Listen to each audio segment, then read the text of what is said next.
who drinks alcohol is an alcoholic. Not everyone who smokes marijuana is some kind of an addict that has no life. I never said they didn't have a life. I'm just So not. how is it any different than alcohol, which is legal? And this is a social issue. Addiction is a social issue. You can make it illegal all you want. You can lock people up all you want. It will not stop it. It will not change it. That is not how you change people, by making things illegal. That's their body. They have a right to do what they want with it. I'm not saying I think it's good. I'm not saying I think it's bad. But society deciding it's illegal will not stop it. You're just creating a whole class of criminals that otherwise would not be criminals, while people who are really criminals, you don't have room to keep in jail. Well, again, I'll just go back to the point that I made. When people are hooked on drugs and are desperate for it, they will rob, they will steal, they will commit crimes to get it. The great thing is here's what's wonderful. You're standing there with one position, I'm standing here with a different one. We're in America, and we're both allowed to have it. I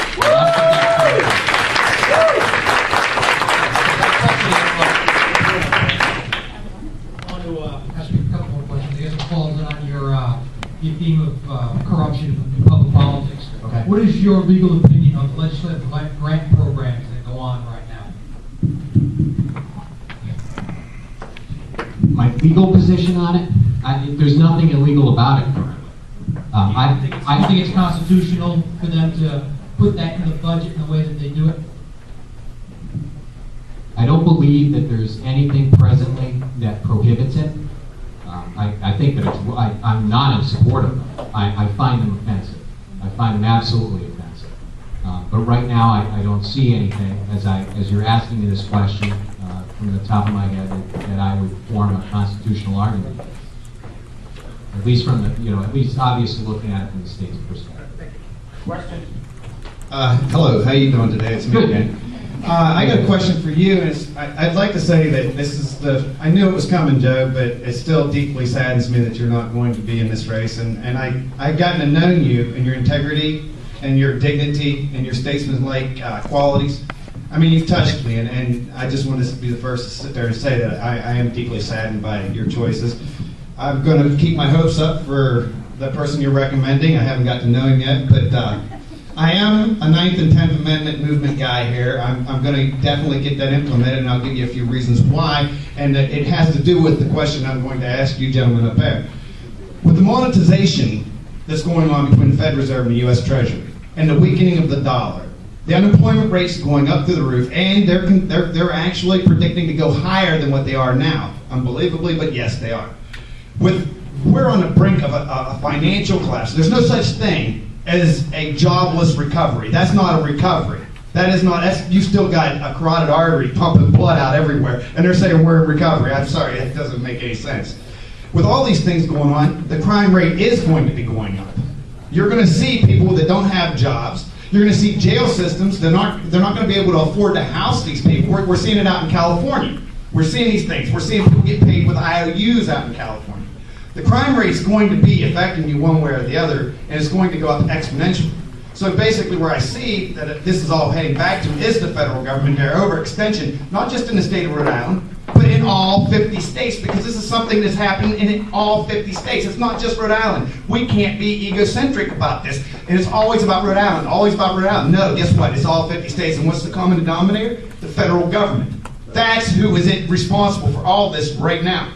Now, with the ensuing knowledge that you just gotten given to you, what will you be able to do to reduce this or to get ahead of the curve on this?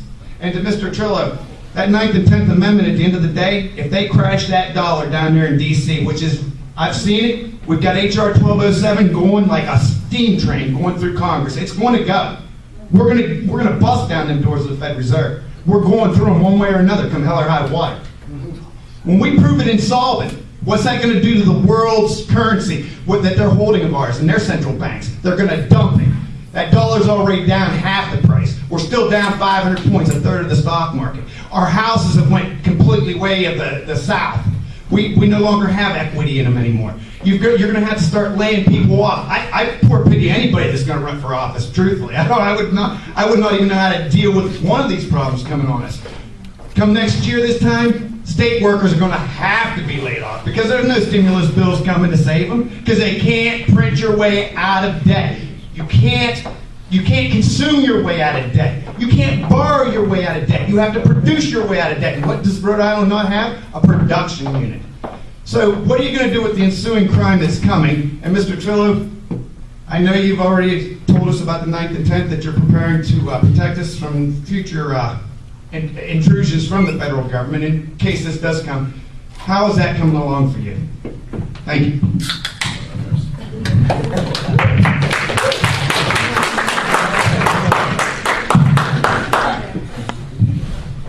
As for the crime rate, we've already seen a significant increase in the crime rate. For example, in Providence, we saw from the 2007 numbers to the 2008 numbers, an increase of crime of 20% in the most violent categories, those being murder and rape and other serious violent felonies. So it is already translating into numbers, and we can only expect that that's going to get higher. The problem is that it creates a real pull between the resources of the municipalities and the state, and the ability to dedicate those resources, in fact, to fighting crime. Regrettably, we saw laying off of, I believe it was 13 police officers in East Providence. It's a budgetary decision. It's a budgetary decision. Regrettably, though, that is not something that is in the best interest of the safety and the protection of the people of Rhode Island. So what do? Well, from my perspective, it goes back to this argument that I have that public corruption needs to be a top priority in Rhode Island. And why? Because it comes down to, as you described it, this limited pool of money. In Rhode Island, we can't print money. The federal government can print it as much as they want, and there's that's going to be an issue for Mark, obviously. Yeah. But here in Rhode Island, we can't print money. All we have is the amount of money that we get from the taxpayers. So, when you see X amount of millions of dollars going down the tubes at the landfill, when you hear that someone has a no-show job because they are a friend or a relative, a political insider, someone in power, or you see someone who's sitting at a bar drinking 5 hours when they're on the state payroll, that is public corruption. And that is public corruption and is costing the state money.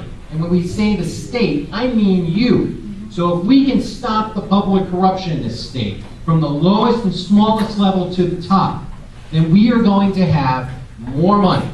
More money so that we have to ask less from the taxpayers, and more money that we can dedicate to the law enforcement that we need in this state to protect us as we continue to face an ever-growing unemployment rate of 13+%, which unfortunately does in fact create a situation of more crime. Because either people are stealing out of desperation, or you see certainly with domestic violence, you think about it, you've got enough stress in your life. Families are struggling every day, and when the dollar gets tight, and when everybody is wondering whether or not they're going to be evicted from their house, or whether there's going to be Christmas presents, or whatever holiday presents there are under the tree, stress builds and you see domestic violence increase.